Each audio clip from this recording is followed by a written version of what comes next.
बड़ी खबर से आपको रूबरू करा दें। टोक्यो ओलंपिक में आज भारत का शानदार आगाज हुआ है। 10 मीटर एयर पिस्टल फाइनल में पहुंचे सौरभ चौधरी। लगभग मेडल पक्का हो चुका है। सौरभ चौधरी ने भारत के लिए मेडल पक्का कर दिया है। तीरंदाजी के क्वार्टर फाइनल में दीपिका कुमारी भी पहुंच चुकी है और भारत का जो आगाज है वो जीत के साथ हुआ है। पहले से ही उम्मीदें थी कि भारत जीत के साथ आगाज करेगा और आज आपको बता दें ओलंपिक का दूसरा दिन है और ऐसे में भारत के लिए बेहद शानदार शुरुआत रही है। टोक्यो ओलंपिक में आज भारत का शानदार आगाज हुआ है।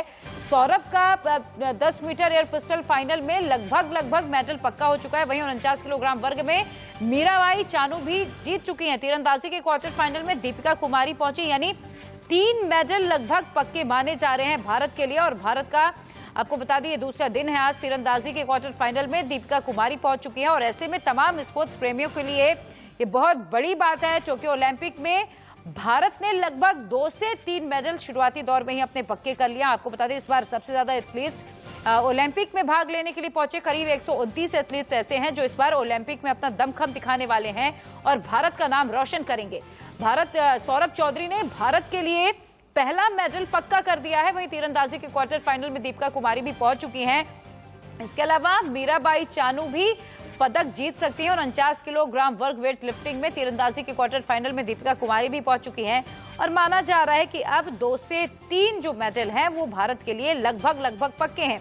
शूटर सौरभ चौधरी फाइनल में पहुंच गए हैं। वहीं हॉकी में भारत ने न्यूजीलैंड को 3-2 से हराया, जबकि दीपिका प्रवीण की जोड़ी भी क्वार्टर फाइनल में पहुंच चुकी है। और ये बहुत बड़ी खबर है। टोक्यो ओलंपिक में शनिवार को मेडल के लिए मुकाबले शुरू हो चुके हैं। भारतीय shooter Saurabh Chaudhary 10 metre air pistol event के फाइनल में पहुंचे। सौरभ 6 सीरीज के क्वालिफाइंग राउंड में 600 में से 586 अंक हासिल करके पहले स्थान पर बने हुए हैं और इसीलिए माना जा रहा है कि इनका मेडल पक्का है।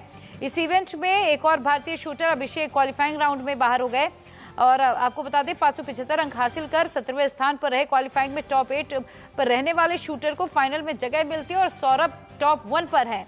पुरुष हॉकी में भारत ने न्यूजीलैंड को 3-2 से हराकर बेहतरीन आगाज किया और उसके बाद अब और मेडल पक्के होने शुरू हो चुके हैं। तीरंदाजी के मिक्स्ड इवेंट में दीपिका कुमारी और प्रवीण जाधव की जोड़ी क्वार्टर फाइनल में भी पहुंच गई है।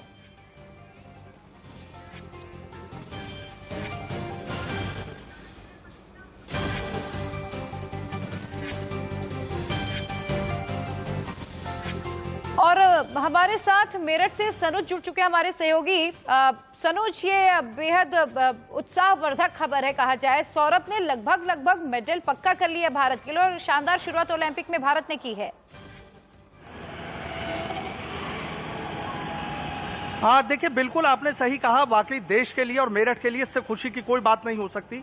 सौरभ चौधरी को सबसे प्रबल दावेदार माना जा रहा था कि वो गोल्ड जरूर लाएंगे और आज जिस तरीके से क्वालिफाइंग राउंड में उन्होंने 586 अंक हासिल किए हैं, फाइनल में लगभग अपनी जगह बना ली है, इससे पूरे देश में खुशी की लहर है। हर तरफ लोगों में उत्साह है और मेरठ के कैलाश प्रकाश स्पोर्ट्स स्टेडियम में भी लोग काफी उत्साहित नजर आ रहे हैं। सुबह से ही अपनी टीवी स्क्रीन पर चिपके हुए थे क्योंकि लोगों को पता लग गया था कि आज क्वालिफाइंग राउंड होना है और उसमें जो सौरभ चौधरी हैं वो उसमें शामिल रहेंगे, बेहतर प्रदर्शन करेंगे और जिस बेहतर प्रदर्शन की उम्मीद सौरभ चौधरी से की गई थी वो उन्होंने करके भी दिखाया है। दूसरी बात यह है कि देखिए, कलीना गांव से आते हैं सौरभ चौधरी। मात्र 16 साल की उम्र में ही उन्होंने बंदूक हाथ में थाम ली थी और लगातार अपने घर से पैदल बिनौली में एक शूटिंग रेंज पड़ती है, वहां पर लगातार जाया करते थे। लेकिन शुरू से ही सौरभ चौधरी का जो निशाना था अचूक था और उसके बाद लगातार ये गोल्ड लेते रहे, कभी पीछे मुड़कर इन्होंने नहीं देखा। तो इस बार भी ओलंपिक में सबसे ज्यादा यदि उम्मीद की जा रही है वो सौरभ से की जा रही थी। 10 मीटर एयर पिस्टल के खिलाड़ी हैं सौरभ चौधरी और आज वाकई ये कहीं ना कहीं ये खुशी का दिन है, उत्साह का दिन है कि फाइनल में कम से कम सौरभ चौधरी ने एक बेहतरीन शुरुआत की है कि वो फाइनल में टोक्यो ओलंपिक में पहुंच गए हैं और इससे ये भी उम्मीद जताई जा रही है कि मेडल पक्का सौरभ चौधरी ने भारत के लिए कर दिया है। सनुज, बहुत शुक्रिया आपका इस तमाम जानकारी के लिए। और इसी बीच एक और बड़ी खबर टोक्यो ओलंपिक से ही जुड़ी हुई। टोक्यो ओलंपिक से भारत के लिए अच्छी खबर आई है। पुरुष हॉकी टीम ने न्यूजीलैंड को हरा दिया है। 3-2 से न्यूजीलैंड को पहले मैच में मात दी है। भारत की तरफ से हरमनप्रीत ने 2 गोल दागे हैं। ओलंपिक में हरमनप्रीत ने पहली बार गोल किए हैं। और पुरुष हॉकी में आपको बता दें कि भारत ने न्यूजीलैंड को 3-2 से हरा दिया। भारत की ओर से कप्तान हरमनप्रीत सिंह ने 26वें और 33वें मिनट में 2 गोल दागे और उसके बाद जीत लिया है इस मैच को न्यूजीलैंड की ओर से। केन रसेल ने 6ठे मिनट में पहला और स्टीफन जेसन ने 43वें मिनट में दूसरा गोल किया। ओलंपिक गेम्स में ये भारत और न्यूजीलैंड के बीच 8वीं भिड़ंत थी और इसमें भारतीय टीम ने 5वीं बार जीत हासिल की है। और सुबह सुबह ये अच्छी खबर आई है, हरमनप्रीत ने 2 गोल दागकर भारत को यह मैच जिता दिया। और इधर भारतीय हॉकी टीम के पूर्व कैप्टन प्रगट सिंह से खास बातचीत की हमारे सहयोगी मनोज जोशी ने। सुनिए। सबसे पहले तो इस जीत को आप किस तरीके से लेते हैं, क्योंकि जो ये जीत थी, पहला गोल हुआ तो धड़कनें हमारी भी थम सी गई थी। आखिरी क्षणों में जब पेनल्टी कॉर्नर न्यूजीलैंड को मिला तब भी धड़कनें बिल्कुल थम सी गई थी। आप पर उस समय क्या बीत रही थी? नहीं, देखो, एक्साइटमेंट तो पूरी थी और मैं समझता हूं कि जो कोई भी किसी इवेंट का भी पहला मैच होता है, जो बिग इवेंट होते हैं, उसमें विक्ट्री जो है वो बहुत महत्वपूर्ण होती है, क्योंकि उससे ही जो टूर्नामेंट का और मैचेस का टेम्पो जो है बनता है और जो खिलाड़ियों का मनोबल भी जो वो बढ़ता है। सो मैं समझता हूं कि आज का मैच, क्योंकि लास्ट जो हम न्यूजीलैंड से खेले थे वो कॉमनवेल्थ गेम्स में खेले थे और हम उनसे जो है वो लूज किए थे, और मैं समझता हूं कि आज की वो जीत जो है वो बहुत इंपॉर्टेंट थी। और लड़कों ने, जैसे आपने श्रीजेश ने बहुत बढ़िया लास्ट मोमेंट पर भी बहुत बढ़िया सेव किए हैं, और जो ओवरऑल बेस्ट था वो बेसिकली हमारा पेनल्टी कॉर्नर कन्वर्शन था, और लड़के ओवरऑल जो है वो बहुत बढ़िया तरीके से वो खेले हैं। लेकिन प्रगट जी, आपको नहीं लगता कि हमारी निर्भरता पेनल्टी कॉर्नर पर कुछ ज्यादा ही बढ़ गई है? फील्ड गोल के मौके 1-2 जरूर किए हमने। अगर हम देखें बॉल पोजीशन की बात करें तो शुरुआती दौर में हमारा बॉल पोजीशन न्यूजीलैंड से कहीं बेहतर था, लेकिन जैसे जैसे खेल आगे बढ़ा न्यूजीलैंड का बॉल पोजीशन बढ़ता चला गया और एक समय तो करीब 51 और 49 का दोनों के बीच में अंतर था, यानी बहुत मामूली सा अंतर था। बॉल पोजीशन न्यूजीलैंड का भी बाद के दौर में बहुत अच्छा रहा। इसको आप किस तरीके से देखते हैं?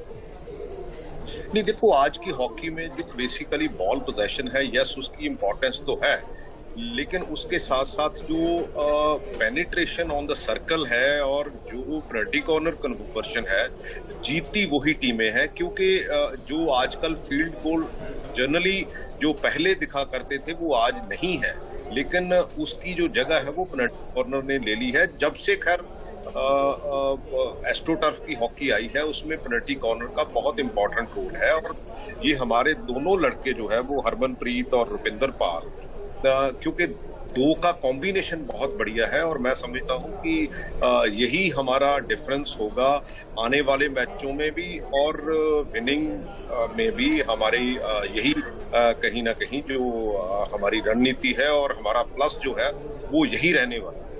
प्रगट जी, आप तो खुद भी पेनल्टी कॉर्नर के बहुत ही विशेषज्ञ खिलाड़ी रहे हैं, बेहतरीन फुलबैक रहे हैं, और जिस तरह से आप गोल को आगे ड्रिबल करते हुए आगे तक चले जाते थे मध्य पंक्ति पे, और मध्य पंक्ति से पास देते थे आप आगे फॉरवर्ड लाइन को, वास्तव में बहुत अच्छा लगता था। लेकिन अब जो पेनल्टी कॉर्नर है, जिस तरीके से रुपिंदर पाल सिंह और हरमनप्रीत की जो ये जोड़ी है, और हरमनप्रीत ने जिस तरीके से कुछ एक वेरिएशंस ली, लेकिन आपको नहीं लगा कि कहीं ना कहीं हम बॉल को रुकने का हम इंतजार नहीं कर रहे हैं, बॉल को काफी थोड़ी सी जल्दबाजी भी कर रहे हैं, लेकिन ठीक है, गोल हो रहे हैं, ये बहुत अच्छी बात है।